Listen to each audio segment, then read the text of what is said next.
and Remy, naging pong balikan ng may dito handa. Ngunit siyempre, po may override, hindi lang po sinulat po po yung DBM para bigyan po kalinawan.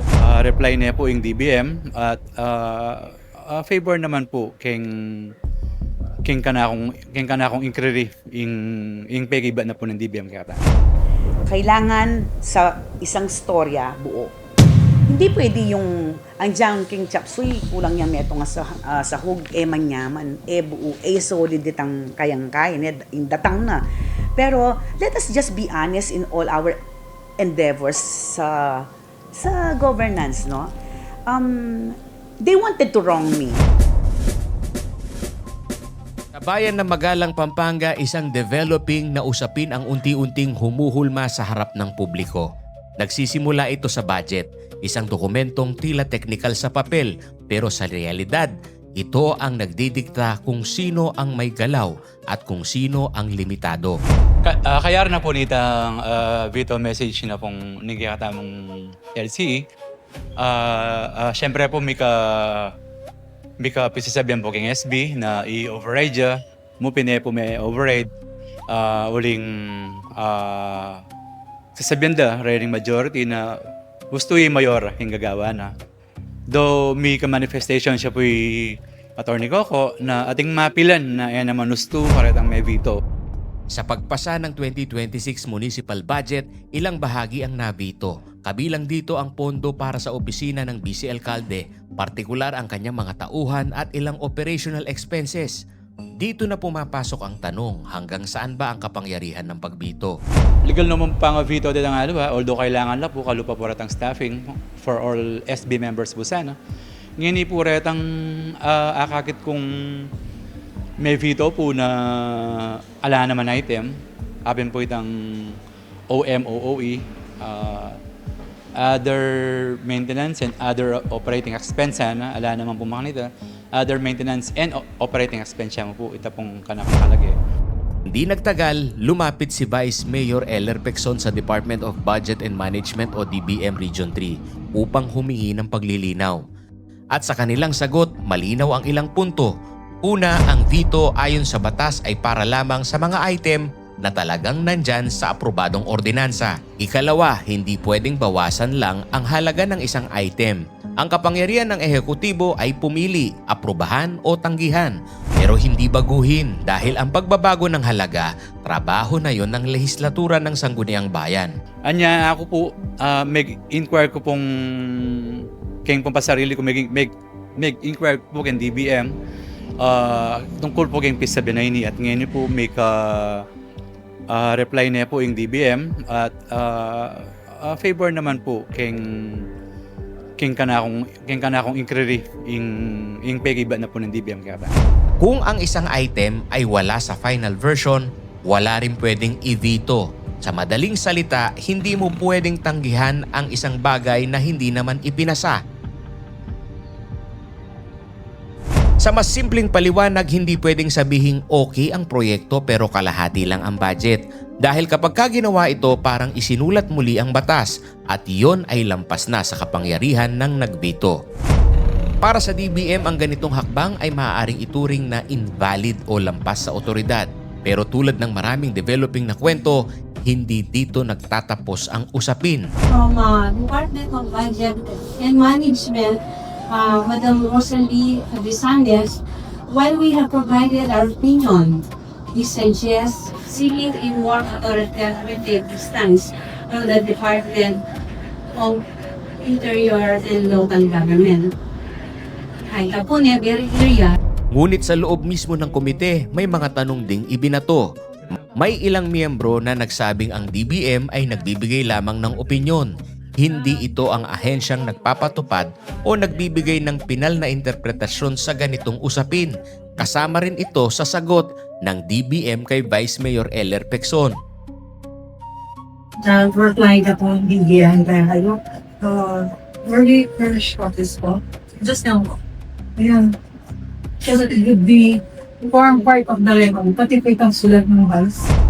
Para sa kanila, mas may bigat ang papel ng Department of the Interior and Local Government o DILG sa ganitong uri ng sigalot sa lokal na pamahalaan. Samantalang sa kabilang panig ni Mayor Malu Lacson, I don't say that I am always right, but I always act in a tactful way. I always decide in a prudent way, and I also decide based on jurisprudence din, just like what they are claiming. So, taking from what the DBM stated in the letter, sila mismo iminungkahi nila na humihingi sila ng mas angkop na pagpapasya mula sa DILG na mas may jurisdiction over the administrative na usapan ng lokal na pamahalaan. Higit sa lahat, yung ating sangguniang panlalawigan ay ang may reviewing authority and approving authority over local or municipal budget. So, ako naman, pagkatapos kong binito dito, yun, pinasa na natin sa kanila because it is in their hands na madidecide yon kung tama ba yon o hindi yon tama. Wala ako doon sa budget hearing nila kasi for me, I rest solely my case sa mga those in authority. Ngayon, bakit kaya pinipilit nila na mali yun? Wrong spelling, wrong. iginagalang din anya niya ang opinyon ng DBM. Ngunit binibigyan diin na ito ay base lamang sa limitadong impormasyon. On the facts presented by the sender, which is the Vice Mayor. What does the Vice Mayor know as facts and not facts, diba? Siyempre, he would place it in the letter in his position, notwithstanding yung mga ibang mga konteksto. So, meaning, parang yung sulat taken out of context lang, na hindi kasali yung hindi niya binigyan ng kopya ng budget, hindi niya binigyan ng kopya ng veto message, lalong hindi niya binigyan ng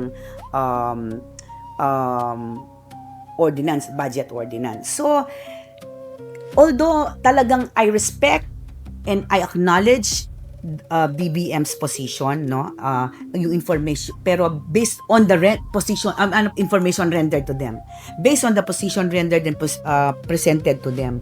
Kaya lang, siguro sa tingin ko lang, limitado masyado ang impormasyon na ibinigay ng Vice Mayor natin. Wala umano sa DBM ang buong dokumento, ang kabuang ordinansa, ang detalye ng line items at ang mismong veto message.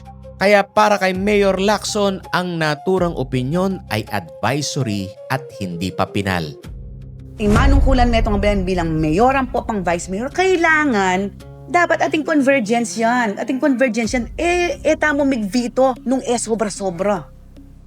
Vice Mayor Eller, lawen ming budget ang may approve mo. Lawen ming budget ng may approve ng milabas sa administrasyon. Pabanwa pa yung milabas or alapang pabanwa yung milabas over and above kareng kang former Vice Mayor Joseph Guzman. Ing miras ke ka, nakapantunan mo. Ating kasakyan, ating kabay sakyan, yalayang bal sakyan. Manyad ka para ka rin barangay, ka mayor para sabihan mong mamiyak ang aid to barangay. Mayor mo po. Professional services. Bakit sabihan tamo pong deng taong may mag-aaral na rin, mama? Daka deprive ka rin kaya kang staff. Pero balo mo, Vice Mayor Eller, contract of service, job orders, only the mayors can sign contract with other people. Pero peborenda ka. Nano pa ing sasabyan mo, nano pa ing kakatak mo. Ikastahan, ito may garal, naligo diyo eh. Ito may garal ko. Saka ko sa river. Pero, ako sana problema kariya na naman niya daw geo or stat kasi. So, ibig po sa ganyan advice, din po magtagal po matas na sweldo ng professional na ganyan. Yes. Yes. Even drivers po matas na naman ganyan po. May po ano na ito siya. But, Madam Chair, for clarification, is the legislative branch entitled to have job orders because these are contracts entered by the executive.